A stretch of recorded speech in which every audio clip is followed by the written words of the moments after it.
Donc bonjour, je m'appelle Apolline Beauvois et j'ai fait le programme J1.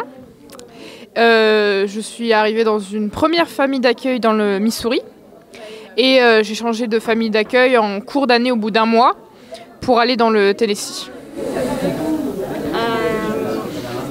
D'où est-ce que t'es venue l'idée de partir en high school à l'étranger?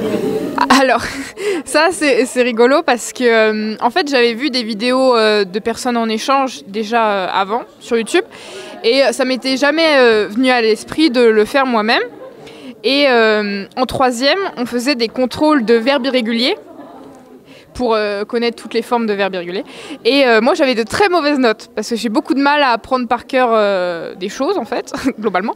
Et du coup, je suis arrivée avec une très mauvaise note. Je crois que j'avais eu 3 sur 10 à la maison. Et ma mère m'a dit « Oh non, encore une mauvaise note », mais en rigolant un peu parce qu'elle avait l'habitude. Et du coup, je lui ai dit « Ben oui, mais si je vais aux États-Unis, je serais obligée de les apprendre, les verbes irréguliers. » Et du coup, ça a commencé comme ça. Elle m'a dit « Ouais, trop bien, trop bonne idée. » On a regardé sur Internet. Je lui ai montré des vidéos de Hector sur YouTube qui a fait le même programme à Chicago. Et voilà, on est parti comme ça en fait. Mais je comprends, vous avez cherché dans d'autres organismes ou vous avez directement été chez eux? Ouais, on a regardé dans d'autres organismes avant, ouais. Alors bien sûr, on aimerait bien savoir pourquoi ISPA. Parce que c'était le programme le plus complet, le mieux expliqué. Ouais, le premier contact avec Sarah Benatar, qui a été la première personne avec qui on a été en contact avec ISPA, ça a été un super bon contact, donc ça nous a mis en confiance en fait.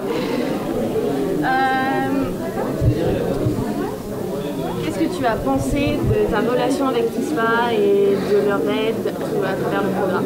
Super bien, je les ai trouvés hyper présents. À chaque mois, on avait un formulaire à remplir. À chaque fois que j'avais une question, par exemple quand j'ai changé de famille d'accueil, j'en ai déjà parlé avec Sarah. Et en fait, très rapidement, ils m'ont posé plein de questions pour voir si j'étais bien sûre de vouloir changer de famille d'accueil. Ça s'est super bien passé, ils ont toujours été très présents. Alors, de votre point de vue maintenant, comment avez-vous vécu le jour du départ? Le jour du départ, oh là là. Alors, en fait, quand je me suis levée, j'ai essayé d'être dans le moment. J'ai essayé de ne pas penser à l'arrivée et tout ça. Je me suis dit, bon, alors, premier objectif dans ma liste d'objectifs, j'arrive à l'aéroport. Ensuite, il faut passer la douane. Ensuite, la valise, machin, bidule. Et en fait, dans l'avion aussi, je me suis dit, bon, tu prends l'avion. Une fois que t'es arrivé, tu prends ta valise. J'étais pas du tout dans ce truc de « Oh là là, ma famille d'accueil, comment ils vont me penser, comment je vais les trouver ?» J'étais vraiment dans l'instant parce que je me suis dit « Si tu commences à réfléchir déjà à ton lycée, à ta famille d'accueil, tu vas stresser. » Donc j'étais très stressée, mais je me suis déstressée toute seule en fait. Comment as-tu vécu ton arrivée dans ton nouveau lycée, dans ta famille d'accueil, ton nouveau pays? Ma famille d'accueil, donc c'était une famille d'accueil monoparentale avec une mère d'accueil.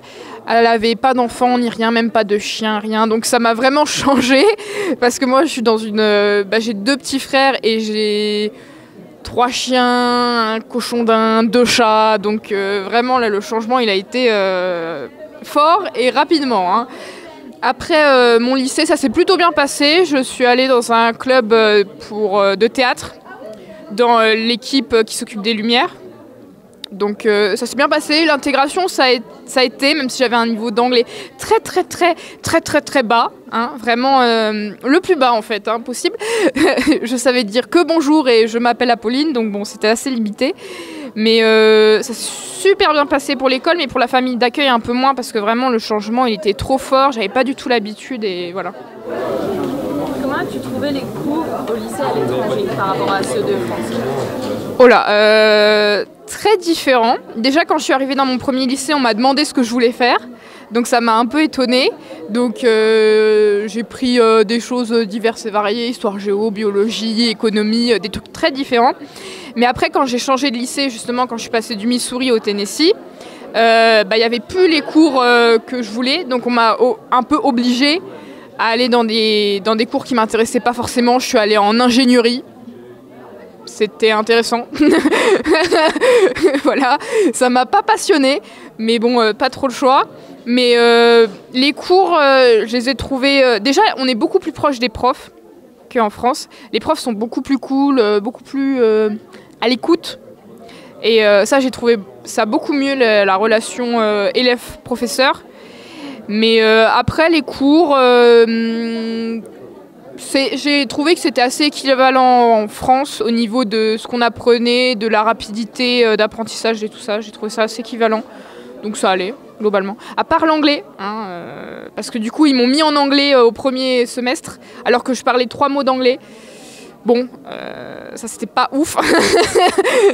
Lire Gatsby le magnifique, alors que tu connais 3 mots d'anglais, bon, c'était un peu compliqué, mais pas le choix. Hein. On s'accroche. Est-ce que tu trouves changer maintenant que tu es revenu ? Ouais, beaucoup. J'ai l'impression d'être plus... de voir plus... de savoir plus ce que je suis, ce que je veux. Aussi, j'ai beaucoup moins peur d'aller voir les autres, parce que j'allais voir les autres parce que j'avais pas le choix, je savais parler 3 mots d'anglais. Donc maintenant, en France, français, franchement, facile. Premier jour, j'arrive à l'aéroport, je parle 2 mots d'anglais, je sais pas où je dois aller. Il y a 2 personnes qui me donnent des directions opposées. J'ai quand même trouvé mon avion à la fin. Là, franchement, en France, maintenant, du pipeau. Hein. Et qu'est-ce que vous diriez à une famille qui hésite aussi à franchir le pas ou à un étudiant qui hésite à partir ? Alors, il faut... En fait, je vais pas dire il faut absolument le faire, parce que je pense qu'il faut déjà... C'est une certaine catégorie de personnes qui peut le faire. Faut pas être trop dépendant de sa famille ou trop dépendant de son petit cocon et tout ça. Faut pas du courage, je vais pas pousser là, mais faut... parce que c'est du changement hein, quand même, hein. Faut être prêt hein. Quand même.